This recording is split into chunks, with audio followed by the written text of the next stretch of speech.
Heroes first, veterans together, legacy forever. I want to thank you for joining me on this journey of getting to know our heroes on a much deeper level. I am your host, Josh White, and this is the Hero Front Podcast.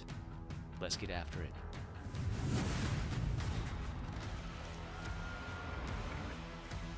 What's going on, Hero Front fam? Josh here. Thank you so much for spending some time with me today. I am just thrilled to hang out with you, and hopefully you learned as much as I did from this awesome guest today. His name is Sam Eckholm.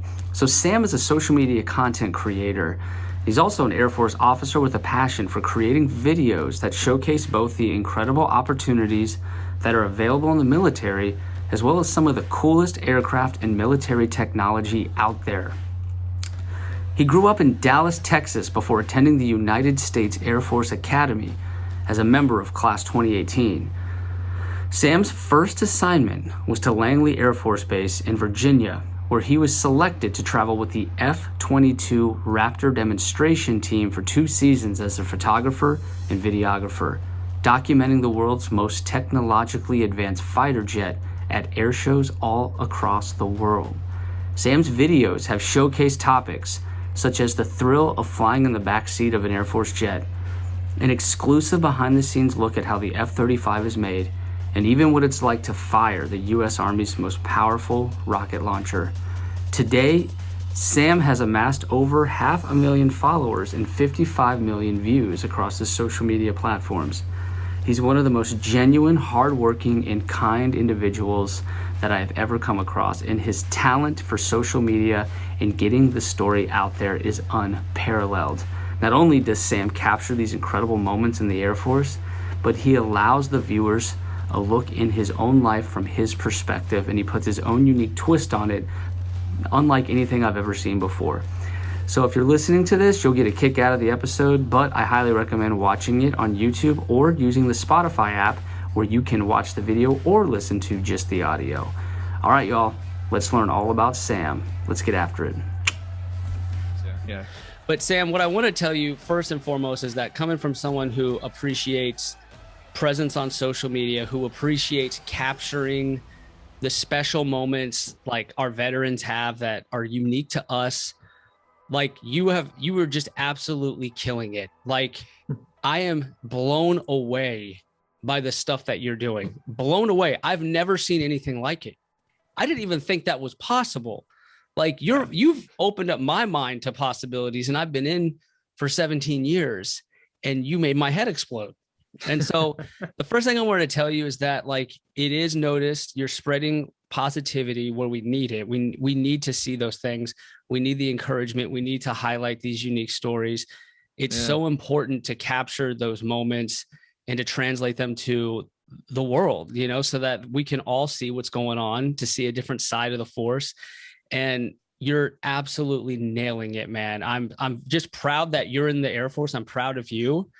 I'm thankful that you're on our team, and you just continue to impress me every day, man. You're just always getting after it, and it fires me up. It makes me say, you know what, Josh, you need to get on Sam's level. I want to take it the easy road. And I say, nope, because look at Sam, look what he's doing. I gotta step my game up, you know. So you're just so encouraging, man. So I just want to first and foremost tell you thank you. Well, I really, really appreciate that. Yeah, that's awesome. Like you said, the reasons you mentioned are why I do it. So it really does mean a lot to hear you or whoever is resonating with what I'm doing, the content, and right back at you. Thanks for doing stuff like this, following up with me to get on here, your service as well. It's pretty cool. John, you were you were raised in Dallas. Your dad is an Air Force veteran, a pilot who served 10 years. And then I believe he became a commercial pilot. Yeah. Yep. You wanted to be a pilot, and at some point you changed your mind and became public affairs, ended up getting this amazing opportunity to go on tour with the F-22 Raptor demo team, which has 2 planes, 1 primary and 1 backup. Yeah. See, I've been doing my research, my man. Yeah. Yeah. My research. Cool. You're the... Is all that right? Not everyone... That was spot on. I know. Okay. Keep going. Yeah, this is great. And you're at Scott Air Force Base, Illinois, which is right outside St. Louis. So you might be back at base level now. perhaps. Yeah. So yeah, finished my time with the demo team about a year ago. And then I've been doing PA stuff for Scott, and then obviously doing other side projects on the side for both the Air Force and other stuff. So yeah, it's been busy, but it's been fun. Yeah, definitely. And I cannot for the life of me remember your boyfriend's name. What is his name? Swain Martin. Yeah. Swain. I knew it. That's why I couldn't remember it, because I've never heard a name like that. It's Wayne with some stank on it. Swain. I love that. That's funny. Yeah. Usually we say like Dwayne with an S, but I like that. Wayne with some stank on. I'm going to see how he likes that. That's Let funny. him. Yeah. Can you pass that message to him for me? I will do. Yeah. And he's awesome too. He's a pilot on the civilian side, just getting after it. Both y'all are like a power couple, but that's just like unbelievable that y'all even exist. Like, is this for real? Traveling all over the world. Like, and we actually met at one of the air shows when I was on the demo team. We were performing at a show, and he was also brought there to host like a social media panel, and he was speaking. And there you go, fate. I guess the rest is history. So y'all just hit it off. Kind of brought us together. Yeah, that's awesome, man. I'm proud of you for being openly gay in the military as well. That's not an easy thing to do, even in today's climate and in the world we live in today. It's still not quite there yet. And I know that because I do have gay friends that are serving, some that have, kept it on the down low, and some that have came out. But I do know that is a brave and courageous thing to do. So also proud of you for that too, my man. Yeah, thanks. I always like to say there are a lot of other people long before me who paved the way to get where we are. So I will take that appreciation and, for all the people that came before and pass that on. So absolutely. And that wasn't that long ago. It wasn't. I mean, it was right before I joined. I mean, when I joined, I think it was still don't ask, don't tell. So, I mean, even me talking to you, I'm still serving. And I lived in a time where that was not a thing to talk about. Absolutely. You know what I mean? So it really wasn't that long ago. So you're in uncharted territory where you get to be yourself and be proud of who you are. And that's so important for everyone to feel that way. Yeah, it's a great thing. I agree. Definitely, man. So let's take it back before you join the military. Your dad, he's your hero. My dad's my hero. My dad was in the Air Force as well. So I'm definitely have that in common with you. But let's take it back to, you living in Dallas. What was Sam like in high school? What were your goals like then? Could you give us like a recap of how you ended up joining and getting into the academy? Yeah. So I always like to say, like, my dad, growing up, I'd always hear the stories of when he was in the Air Force, when he was at the academy, the stuff he went through.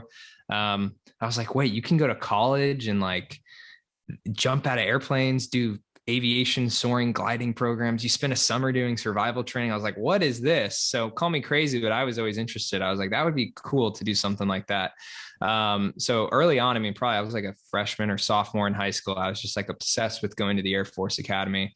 And I'll admit, I wasn't I don't think I fully understood that going to the academy also meant then I had to serve after I graduated. So that hit me later on, which, long story short, it's been awesome. But so I was. Did that hit you during the school or right before you signed up? Like, when did that hit you? It probably hit me like right when we were about to graduate, right? Because I was just thinking short term, like, hey, this is a school I want to go to. It's free. They actually pay you to go there. There's some amazing opportunities. I want to do something different than all of my other friends were doing in high school. So yeah, to answer your question, what I was like in high school, I was grinding. I was like trying to have the best grades possible, all these leadership opportunities. I was trying to check all these boxes of things that would look good on the academy application. You have to interview with like a congressman and senators to get a nomination to go to these schools. Like, it's the most rigorous application ever. So I get a lot of questions from kids in high school who want to go there, and I kind of help walk them through it and try to give advice, because it can be pretty intimidating.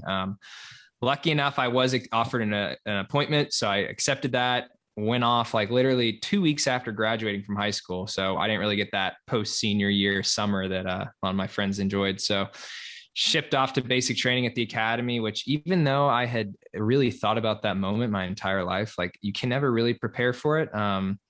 You literally just walk off a bus, as a civilian. And then for us, we have like upperclassmen running the whole thing. So they're screaming at us. So the seniors in the academy are the TIs. The seniors are the TIs. That's actually worse.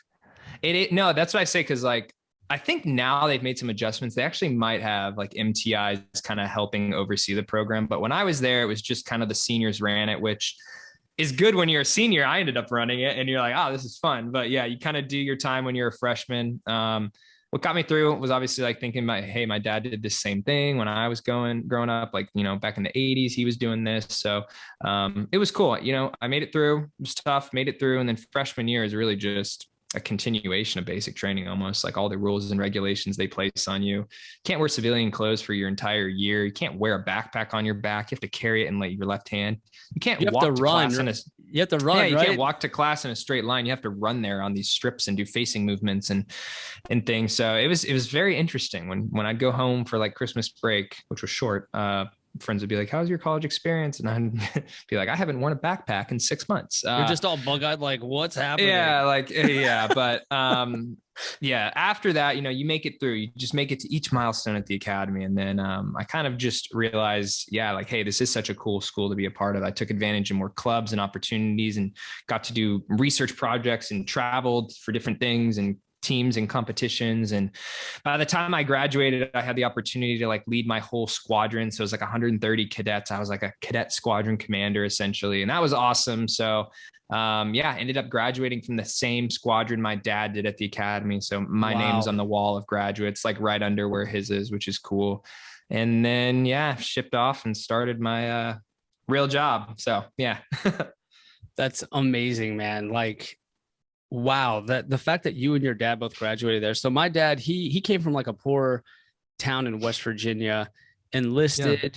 Yeah. He ended up becoming an officer, which his family thought that was kind of like an impossible thing to do. He was enlisted, became an officer, and then he was the one who swore me in when I went to basic training. So like, I know how special that is. Like when you look up to your dad, you know, your whole life, and then you get to, in a way, follow, you know, in his footsteps, especially what you did. I mean, that's pretty spot on to what he did. Yeah. It's really an incredible feeling that you just can't, you know, replace with anything else. So that legacy is so important, man. I'm so glad you got to experience that. So why PA? What drew you to that? Were you just like killing it on your social media game and you were like, hey, this would suit me?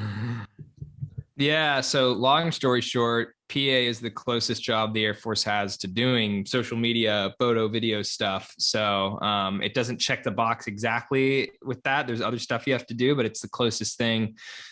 Longer answer is I realized I didn't want to be a pilot when I was probably midway through my time at the academy. A couple of reasons for that, nothing crazy.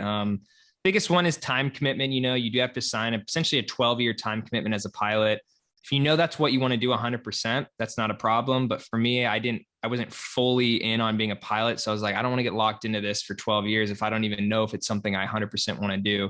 I got to take a couple like flying programs at the academy and I enjoyed it, but I didn't necessarily love it. You know, I loved doing that and doing other things, right? But when you're a pilot, you got to go all in on that, right? I mean, you're training so hard and like that's your life. And so, you know, outside of that, a couple other factors, I was like, hey, like I realized there are actually other career fields in the Air Force. I'll be honest. When I went to the academy, I thought it was like pilot and that's it. I had no idea there were literally. I mean, you're kind of right. There is a ton of them running around. Yeah. I mean, literally. So, I mean, pretty much, I would say like 80% of cadets who go to the academy, like day one, if you ask what they want to do, it's pilot, right? And then obviously by the time you graduate, there aren't enough spots for everyone. So there's a lot of people that are going into other career fields. It's like musical chairs. I started, yeah, you're exactly. So when I started to learn about different career fields, I was like, these are kind of interesting. I took a trip to Proudest Air Force Base after my sophomore year at the academy, 3-degree year. That's what we call it. And I had a week scheduled. It was a 3-week trip and it's for cadets to learn more about the real Air Force. It's called Ops Air Force. And one of my blocks was to shadow public affairs. And I had no idea what that was. I was like, is this like public relations? Like, what is this? And when I got there, the San Francisco 49ers were doing like a base visit. And so I was like doing interviews with the team. The wing commander was about to PCS. So I did his like exit farewell, like story in the base paper. There was like the social media team running stuff over here. And I was just like, wow, this is really cool. Like anything interesting that happens on base, like public affairs is there and like on it and like gets a seat at the table. And I thought that was cool. You're not really limited. You can do pretty much whatever. So I was like, this is the career field that I want to do. And the way the academy works is the higher you're ranked in your class, like grades, your military average, your physical fitness tests, the higher you get assigned the job preferences, right? It's like top down, there's the pecking order. So I made sure to work as hard as I could at the academy so I could put myself in as best position possible to like get the job I wanted. I don't know how close I was to not getting it. All I know is I ended up getting it, which is really cool. So I guess it shows that hard work kind of pays off. Put yourself in the best position possible. And yeah, so found out when I was a senior, that's where I was going. I think, you know, for someone like that's like me, that's been in a while, and I see someone like you, what I see happening is like some people have that moment where it clicks and they know what they want and they're all in. Mm-hmm. And that could come, you know, before you join, that could come your first year in, that could happen your 10th year in the military, mm-hmm. you know, when it clicks and you, the clarity is there.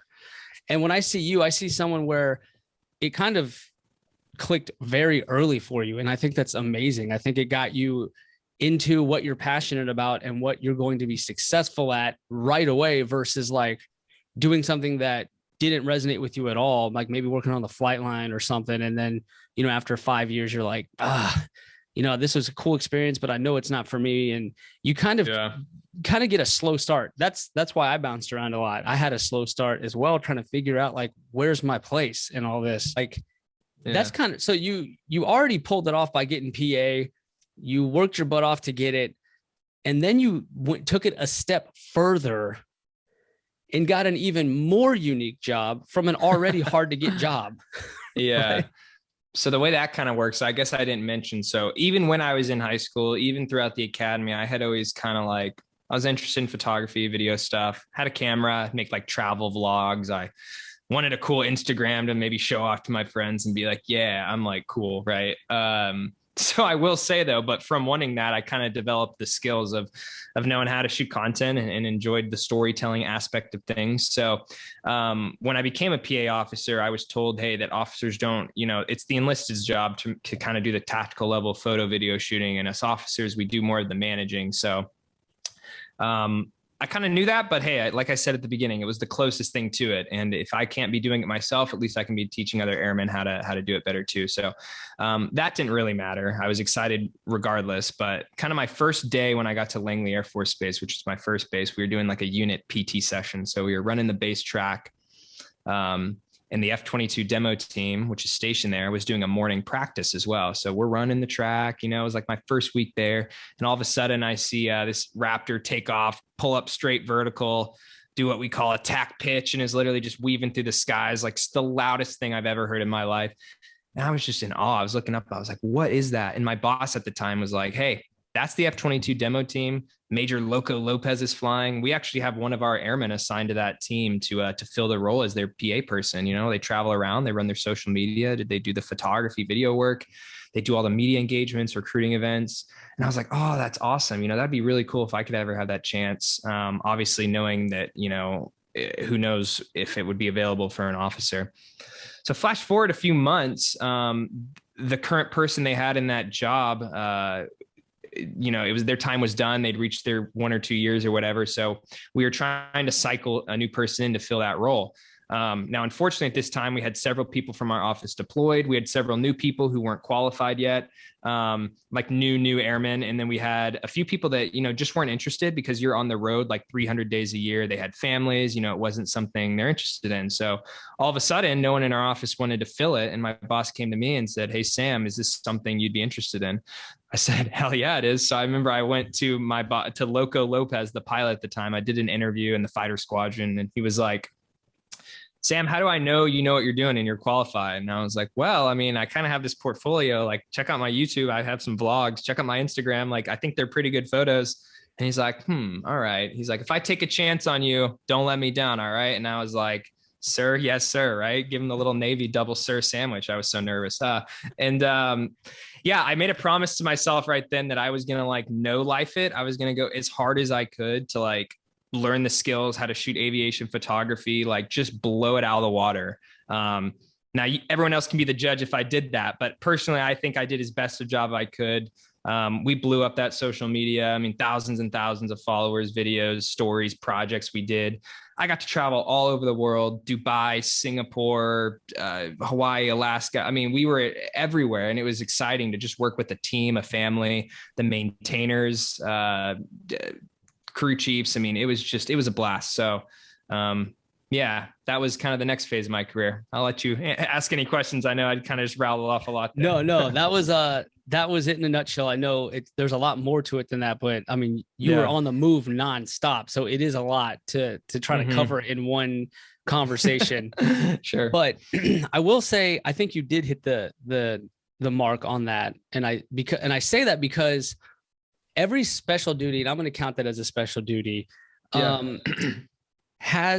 you have more freedom over how you want to deliver that special duty, right? There's some introverts where like maybe you don't even know who's taking those pictures, right? You have you have no idea. They only send them to, Air Force type of sites. Maybe they don't manage a social media. Maybe they're so like everyone can put their own unique spin on a special duty.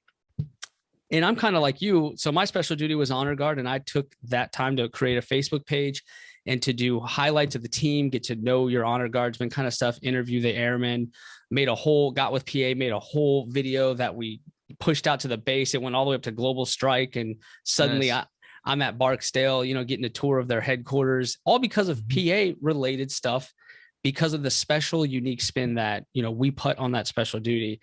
And that's what I appreciate about what you did, because you not only captured the incredible aircraft and all the maneuvers and the amazing, shots that you've taken, but you put your own unique spin on it by kind of bringing us into your world, how, what it means to you while you're narrating the story. And you just made it a million times more relatable. I mean, really. And so you killed it, man. You set the bar so high.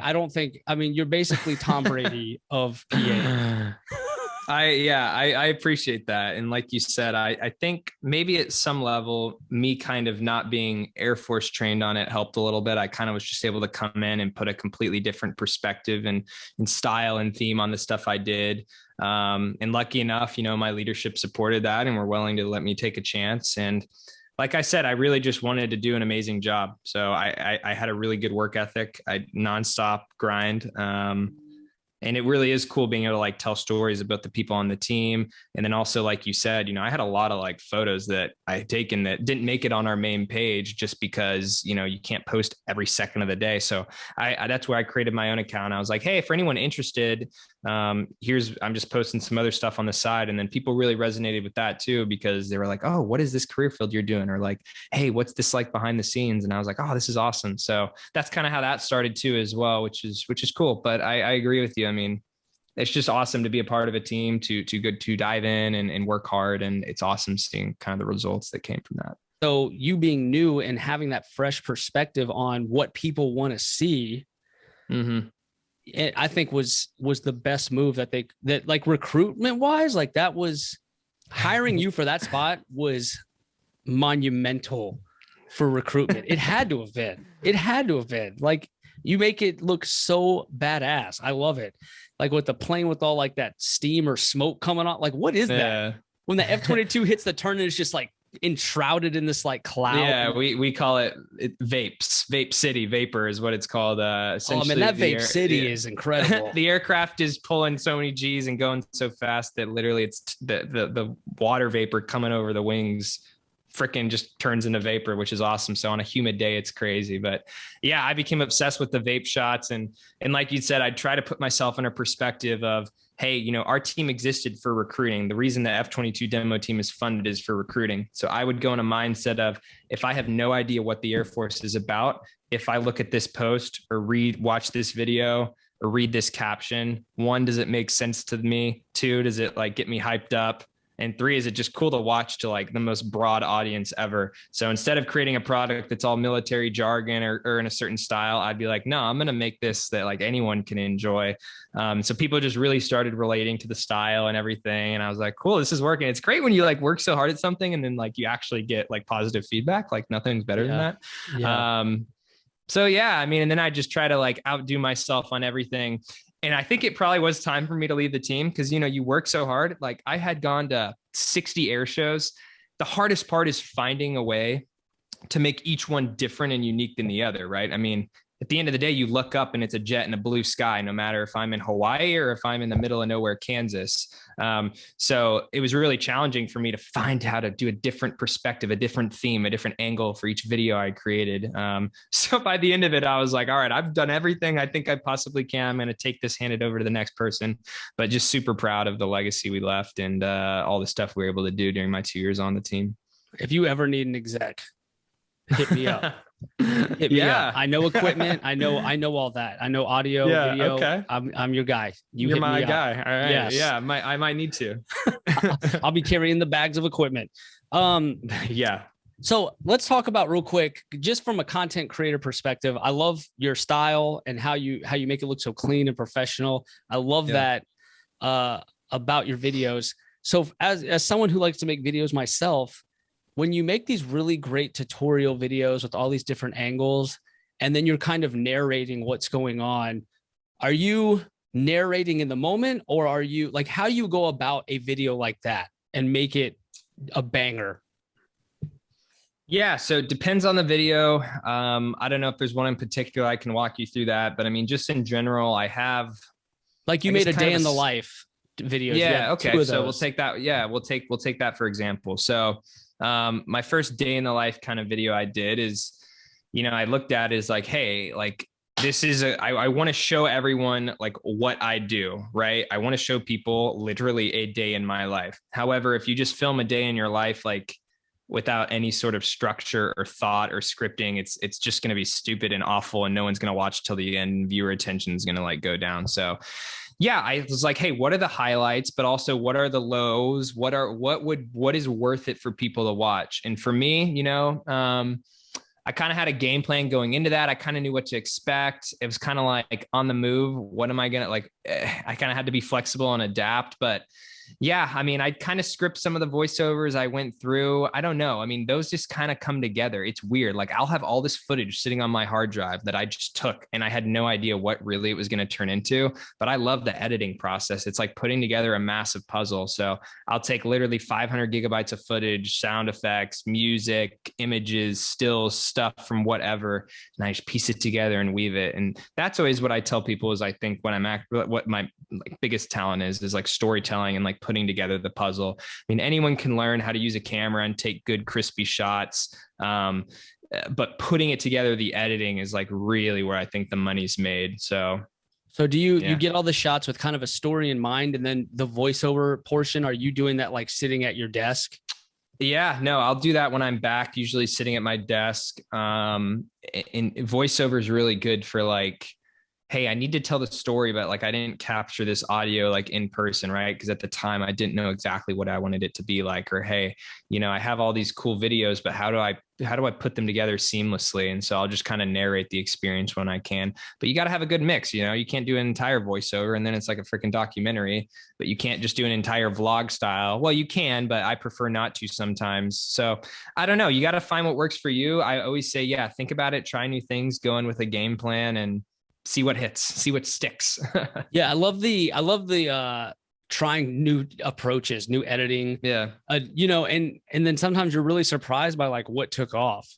You know what exactly. I mean? Like sometimes you'll put like no effort in something. You're like, oh, this is just a filler for today. And then it's like, blows up and you're like, off. Well, that's like, TikTok in a nutshell. Yeah. That's the short form content. It's like, you can literally, people actually want to see just raw, uncut, amateur footage because it's more authentic, and I don't know, it does well. It's crazy to me, so it's fun experimenting with different styles and seeing what works.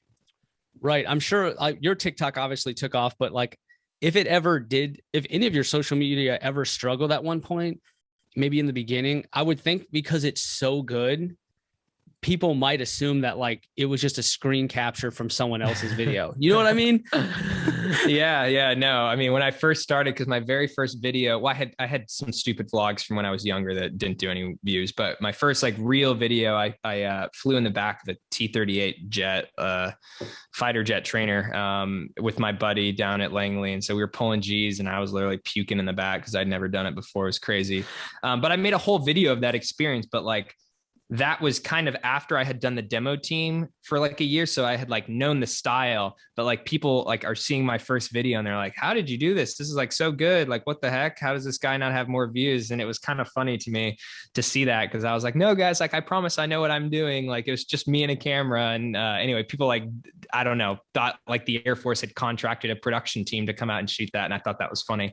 That was like a compliment to me. I was like, nope, it was literally just me and a camera. So That's awesome, man.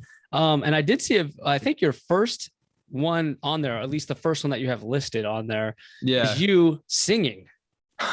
Is that you singing? Yeah.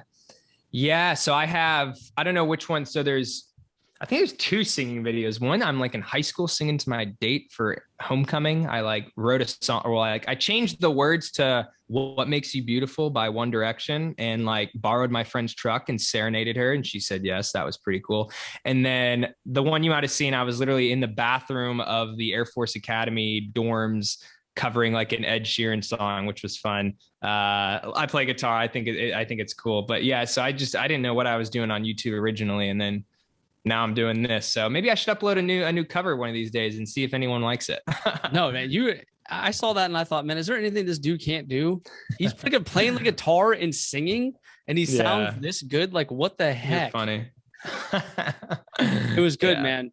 And I love the apartment that you lived in. I watched that video too. Is that nice? Is that at your current base? Yeah. So Scott's located across the water, like 30 minutes from St. Louis and kind of rural Illinois. I got to go there, by the way. I've been there once. Nice. Okay. Yeah, I went there. Yeah, so you know where it is. A 2-week training for honor guard from their program manager. Okay. And so that little honor guard building that's situated by that huge running track that goes around like this big field.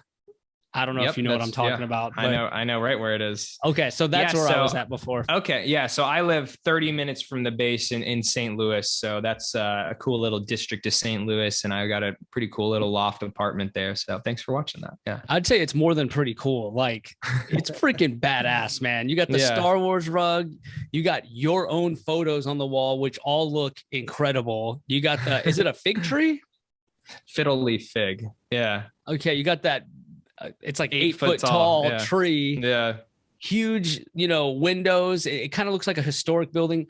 Oh, it kind of is a historic building, right? Yeah. It's like a modern industrial loft. So it's like an old industry textile printing press building from the 1800s that they modernized, but kept some of the same look. So I love it. It's like a good mix of new and old. And that's kind of my style. So to my circles in the Air Force and in the veteran community, I want them to see the awesome kick-ass stuff that you do on a daily basis. So yes, well, I appreciate that. And to everyone of that circle who does watch it, I will say to you, I appreciate the people who have kind of let me do this and branch out and realize that, hey, we do kind of need to modernize and innovate. And all my intentions are great. I'm not doing this for anything other than, hey, I like telling stories. I'm passionate about it. And it's been awesome to be able to do the things that I do. So hopefully we can continue, other people who want to do similar stuff, and we can just continue inspiring people, telling airmen stories and showing the cool capabilities we have in the military. It'd be awesome. But one thing I wanted to ask you about, kind of on the more personal side, was that, you have your boyfriend.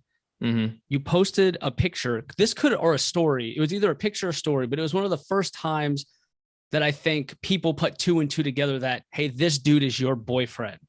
Yeah. And so for a lot of people, they're like, this dude he's gay. What? It was kind of like some of their heads exploded. And I think either they left nasty comments or you lost followers or both. And that really seemed to have bothered you. And you kind of had a follow-up to that. Yeah. So I wanted to just ask you, what happened? Was that the first time you actually put that out there on social media? What was the reaction and just how it made you feel?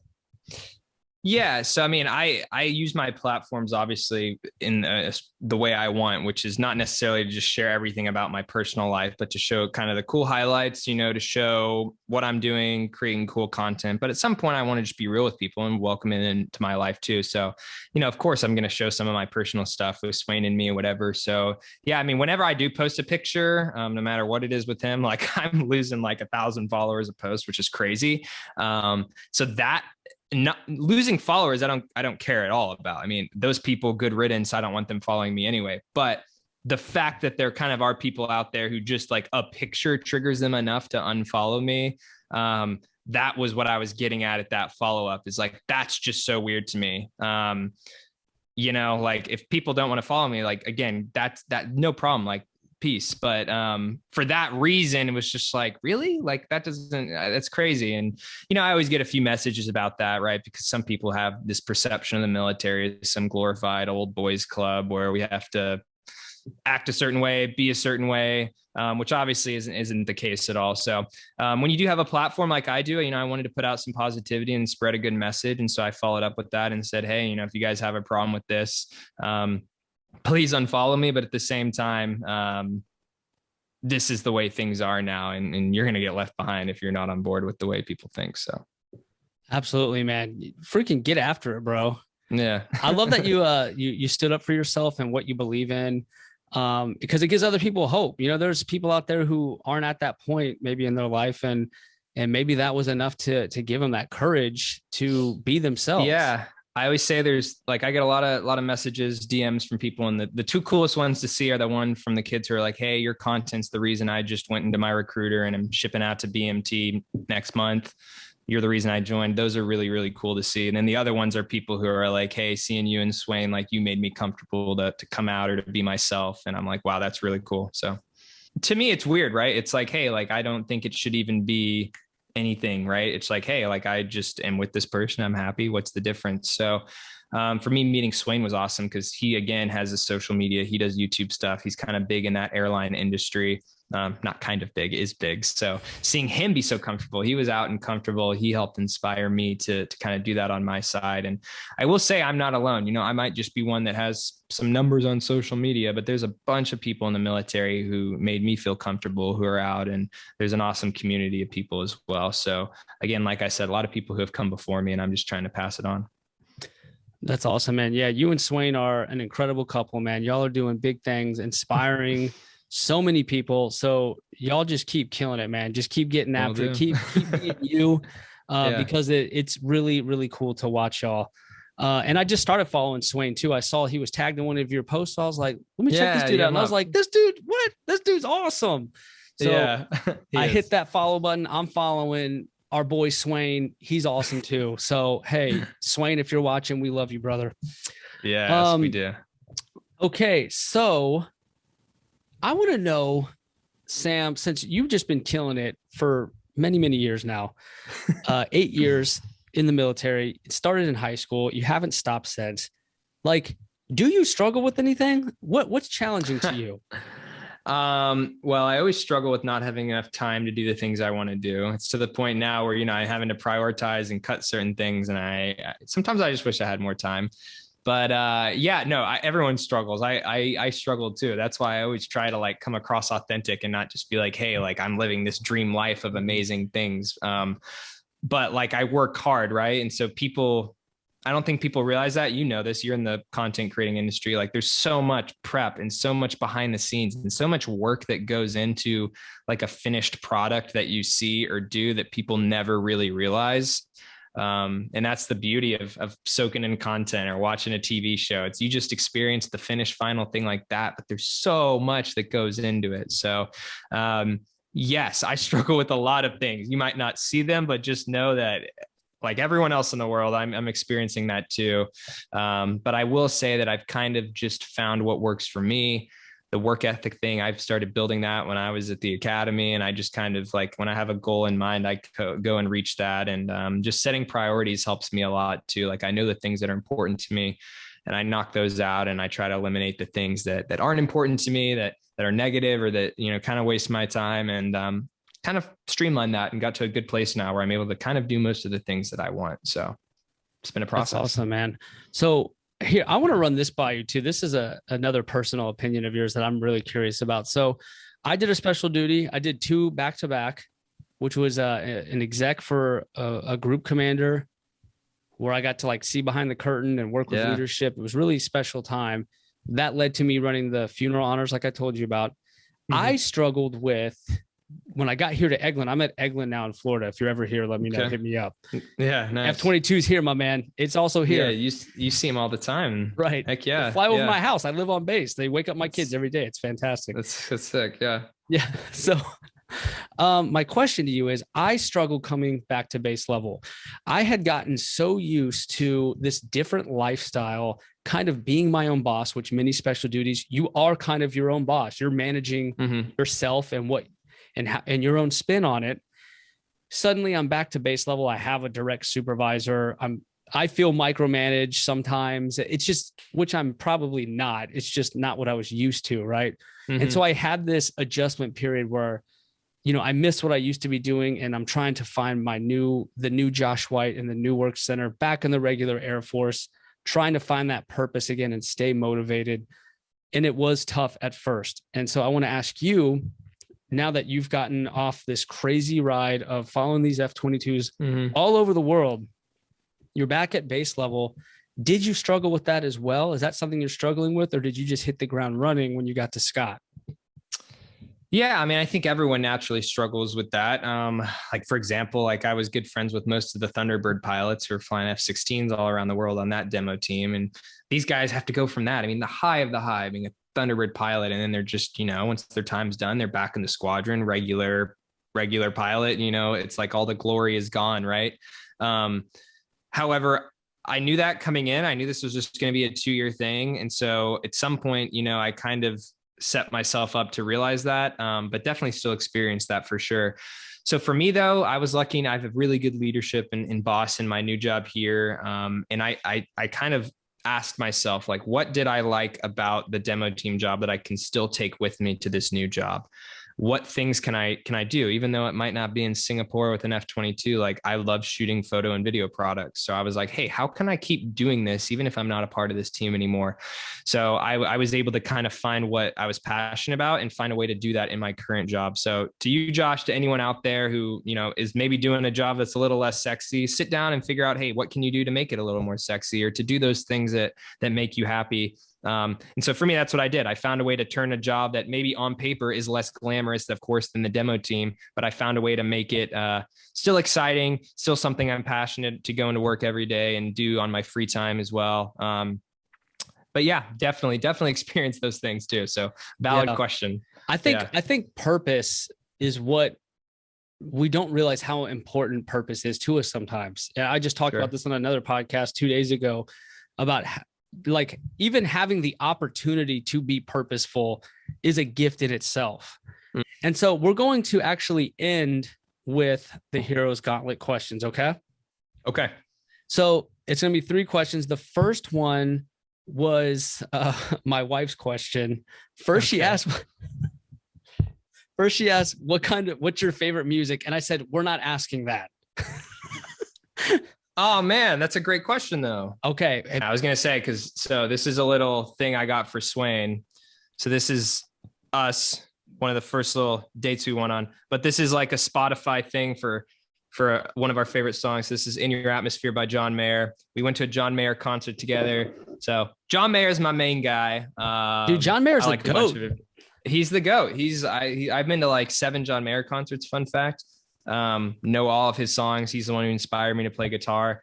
So yeah, him. And then I love a bunch of different artists as well too, but he's always kind of my answer of like, if I could go to one concert, best concert I've ever been to, it's JM, baby.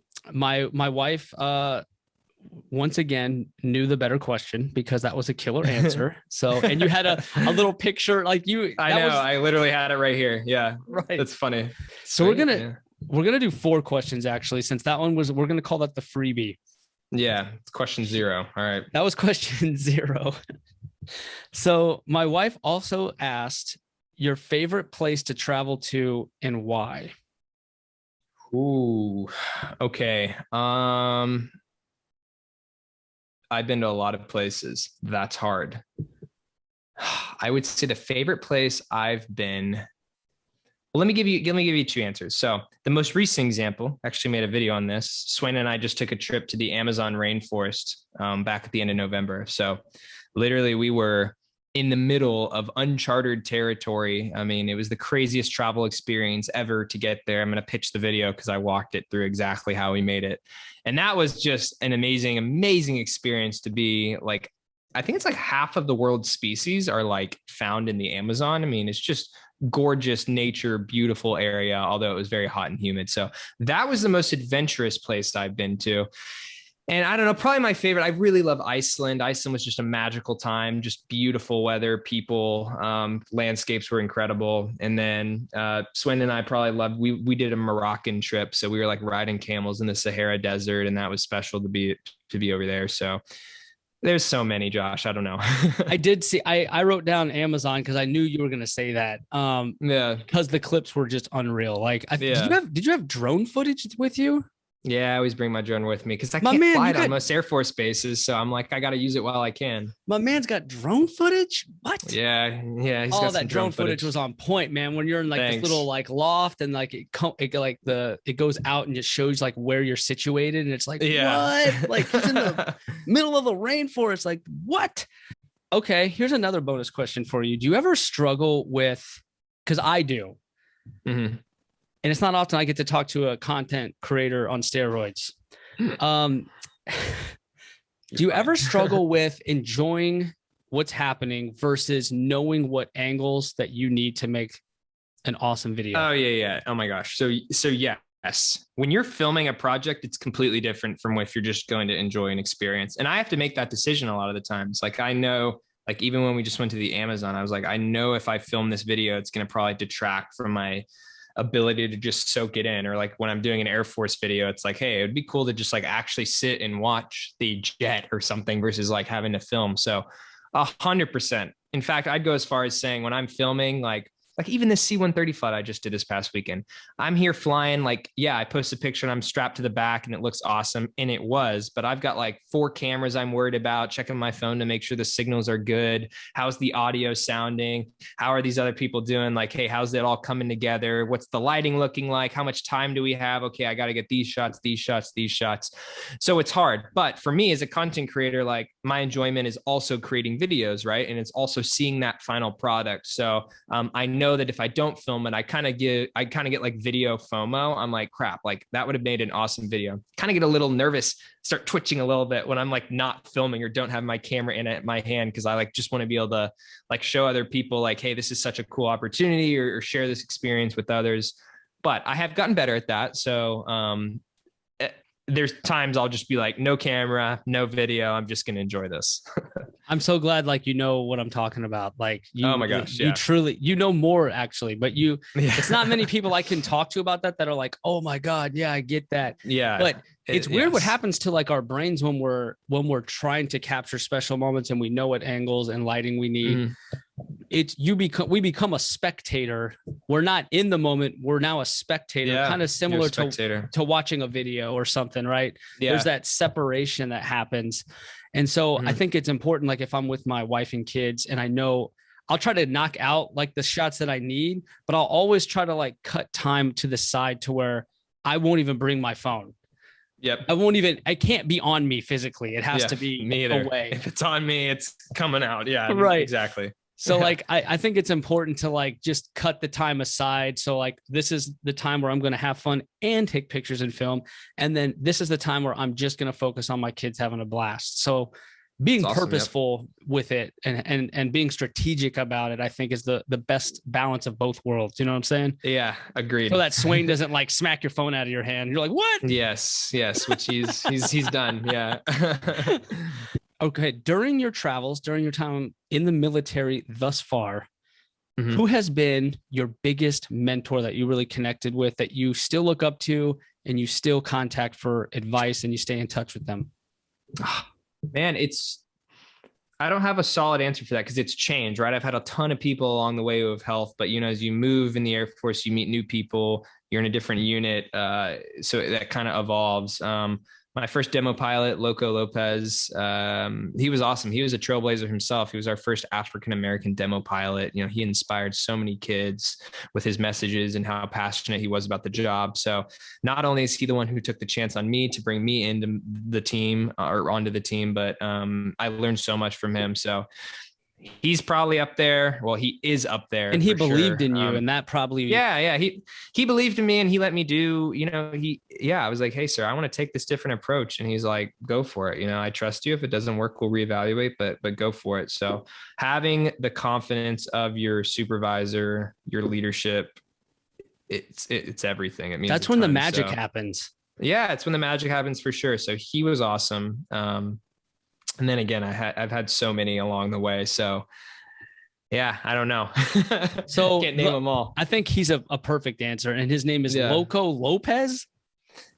His first name's Paul, but fighter pilots have call signs, so his is Loco. Yeah, I love that's what he goes by. Yeah, it's a badass name. Yeah, it's pretty cool. He's and he flies the jet like a loco too. I'll say that. Yeah, that is too cool, man. Okay. And then my last question to you, and I ask this to a lot of people because you never know what kind of answer you're going to get. What has been your proudest Air Force moment that really just touched your heart? Okay. Wow. Okay. So I'll give you the personal example, and then I'll give like something I've done for like someone else. So the personal example is just, definitely throwing my hat in the air on graduation from the academy, seeing the Thunderbirds fly over and knowing that I accomplished, what I had always been my like lifelong goal up to that point. So personally, that's been my proudest Air Force moment. Now the one for other people, when we were in an air show we were at F.E. Warren Air Force Base. So they're in Wyoming, and we were doing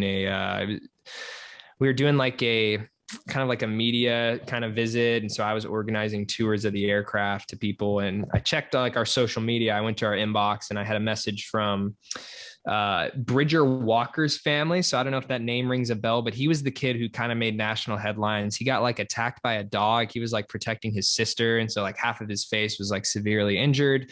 And he had gotten some just amazing media, outreach from like his heroes, like Robert Downey Jr. for Iron Man, Tom Holland, the Spider-Man had done stuff with him. But turns out he was a huge, huge fan of aircraft, fighter jets, military stuff, and happened to live in Wyoming, right where we were. So I reached out to his family and set up like a one-on-one tour of the jet, meet the team, kind of honorary member of our team with us. And I created a whole little video on that too, which is on the demo team's YouTube page. And that was really cool. So that experience in and of itself, but I mean, stuff like that, really, I tried to do it as many shows as possible because I was blessed with the opportunity to have access to one of the coolest aircraft in the world. But my job was to give that experience to everyone out there, whether that was the photos I was taking, the videos, like take this super secret jet and use it to inspire other people to the extent I could. Sometimes it's like, oh, I can't show that angle because it's like classified, and I'm like, dang it. But yeah, so seeing the look on people's faces who are like just in awe of getting an up close look, I always made sure to go out of my way.